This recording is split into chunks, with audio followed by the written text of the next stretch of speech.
नमस्कार मंडळी. श्री स्वामी समर्थ.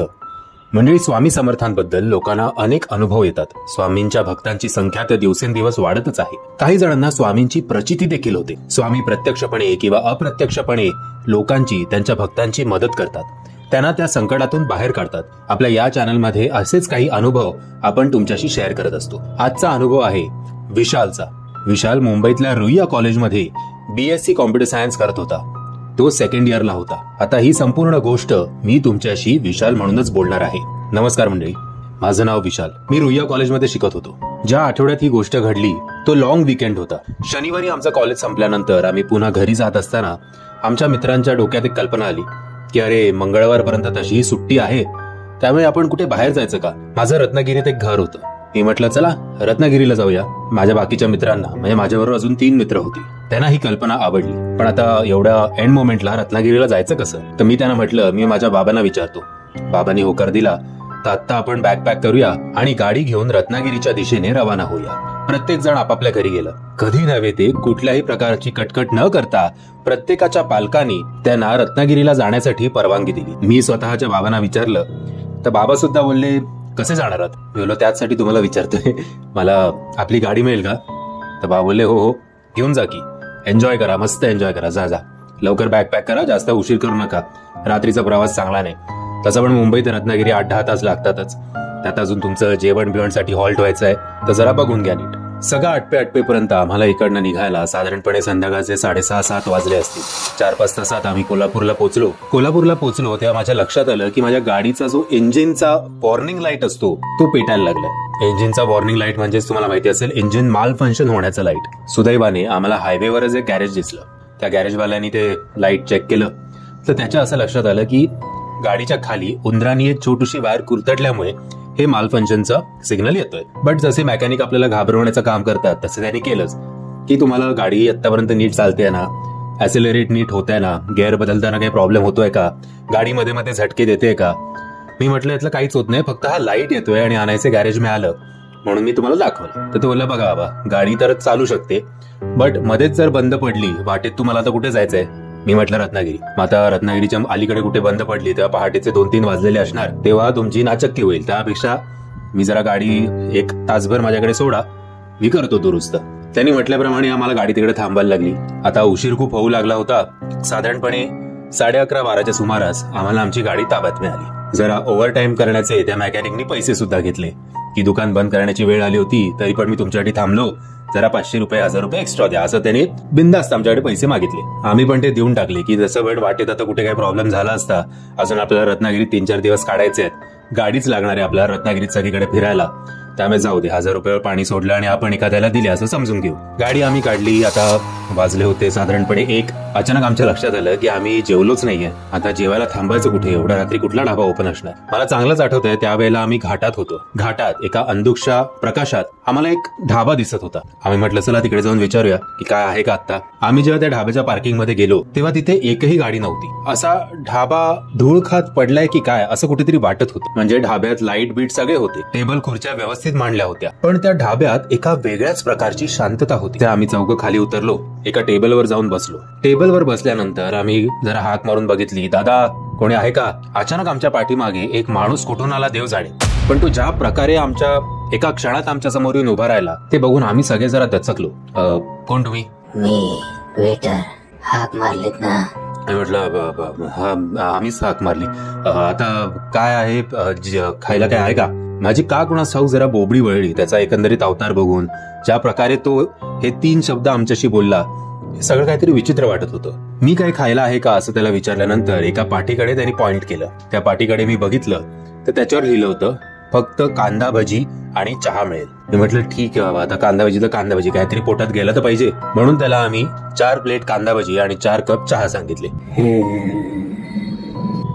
बस एवढंच काय ते बोलून तो निघून गेला. आमच्यापैकी काही जण त्याची भंकस सुद्धा करत होते की याच्या घशात काही अडकलंय का, याला कॉन्स्टिपेशन झालंय, असे भंकस करणारे सुद्धा होते. पण मला काहीतरी मी जरा साशंक होतो, जरा घाबरत होतो. हे मला सांगायला अजिबात लाज वाटणार नाही. बराच वेळ झाला ही ऑर्डर देऊन, 15-20 मिनिटं झाली, अर्धा तास झाला. बरं, जो माणूस ऑर्डर घ्यायला आला होता तो कुठेही दिसेना. एका पॉइंटला आमच्या 4 जणांपैकी एकाला बाथरूमला लागली. तो बोलला, अरे यार, आता मी बाथरूमला जातो आणि मी चहा बनवून घेऊन येतो. त्याच्यावर सुद्धा जोक झाला की तू जिकडे जातोय ज्या कामासाठी ते पाणी वापरू नकोस म्हणजे झालं. पण मी म्हटलं, अरे बाबा, नो भंकस करू नका. एक तर आपण जे मागवलंय ते अर्धा तास झालं येत नाही.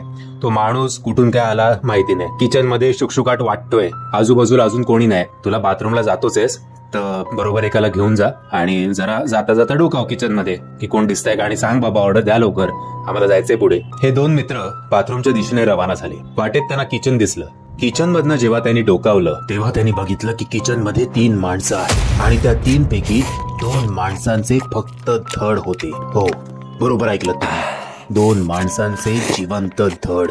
या 2ही माणसांचे पायच नव्हते. त्या टेबलवर 1 माणसाला बांधलं गेलं होतं आणि हे 3ही माणसं मिळून त्या टेबलवर बांधलेल्या माणसाच्या पायाचा मांस खात होते, कच्चा मांस.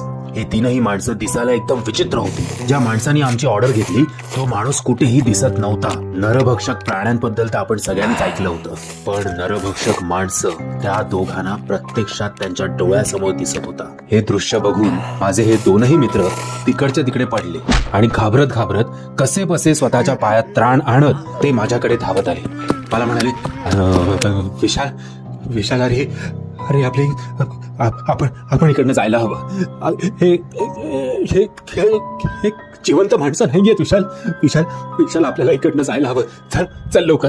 माझे 2ही मित्र माझा हात पकडून मला गाडीच्या दिशेने घेऊन गेले. नक्की काय झालंय हे बघण्यासाठी जेव्हा मी मागे वळून बघितलं तेव्हा एक माणूस स्वतःच्या हाताने स्वतःला फरफटत आमच्या दिशेने जोर जोरात येत होता. मगरीचा स्पीड कसा असतो त्याच स्पीडने तो आमच्या दिशेने येत होता आणि माझ्या मित्राने म्हटल्याप्रमाणेच त्या माणसाकडे फक्त त्याचं धड होतं. त्या माणसाला पाय नव्हतेच. आम्ही कसे बसे गाडीत बसलो. गाडीत बसल्यावर थरथरत्या हाताने मी गाडी स्टार्ट करण्याचा प्रयत्न करत होतो, पण गाडी काही केल्या स्टार्टच होत नव्हती. 3-4 वेळा स्टार्ट करून बघितली पण गाडी स्टार्टच होईना. तेवढ्यात गाडीवर काहीतरी पडल्याचा आम्हाला आवाज आला. आम्ही समोर बघितलं तेव्हा तोच अर्ध शरीर असलेला माणूस आमच्या गाडीच्या समोरच्या काचेवर होता. जोर जोरात तो आमची काच वाजवत होता. मला काय माहिती नाही, माझ्या तोंडात आपोआप स्वामींचं नाव आलं. स्वामींचं नाव घेताच मी गाडीला स्टार्ट मारल्यावर गाडी लगेच स्टार्ट झाली आणि तोच अर्ध शरीर असलेला माणूस जो इतका वेळ आमच्याकडे बघून हसत होता, अचानक तो त्या हवेत अदृश्य झाला. आम्ही गाडी जोरात पळवली. गाडी जोरात पळवल्यानंतर मला समजत नव्हतं मी कुठल्या दिशेने जातोय, काय जातोय. 5-10 मिनिटं गाडी चालवली. आम्हाला वाटलं चला जे काही होतं त्या संकटातून आपण बाहेर पडतोय. पण ज्या क्षणी आमच्या डोक्यात हा विचार आला त्या क्षणी आमच्या समोर पुन्हा एकदा तोच ढाबा आला. मी जोरात ब्रेक मारला. अरे आपण परत याच ढाब्यात आलो रे.